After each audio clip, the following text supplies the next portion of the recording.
எல்லா ஜாதிகளின் கண்களுக்கு முன்பாகவும் கர்த்தர் தம்முடைய பரிசுத்த புயத்தை வெளிப்படுத்துவார். பூமியின் எல்லைகளில் உள்ளவர்கள் எல்லாரும் நமது தேவனுடைய ரட்சிப்பை காண்பார்கள் என்று சொல்லப்பட்டிருக்கிற வேத வசனத்திற்காக எங்கள் தேவாதி தேவனுக்கு கோடான கோடி ஸ்தோத்திரங்கள் உண்டாகட்டும். அன்பின் ஆண்டவரே, தம்முடைய ஜனங்களுக்கு ஆறுதல் செய்து உம்முடைய பிள்ளைகளை நீங்கள் மீட்டு கொள்கிறதற்காக ஸ்தோத்திரம்.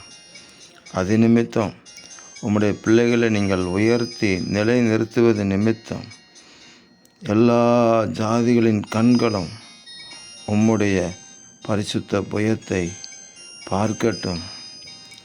எல்லா பூமியின் எல்லைகளில் உள்ளவர்கள் எல்லாரும் தேவனுடைய ரட்சிப்பை காணும்படி உங்கள் பிள்ளைகளாகிய எங்களை நீங்கள் உயர்த்தி ஆசீர்வதித்து நிலை நிறுத்தி உம்முடைய நாமத்தை எங்களை கொண்டு மகிமைப்படுத்துவீராக. காரியங்கள் ஜெயமாக இருக்கும்படி நடத்துவீராக. இரட்சகர் இயேசு கிறிஸ்துவின் நாமத்தில் ஜெபிக்கிறோம் பிதாவே. ஆமேன், ஆமேன், ஆமேன்.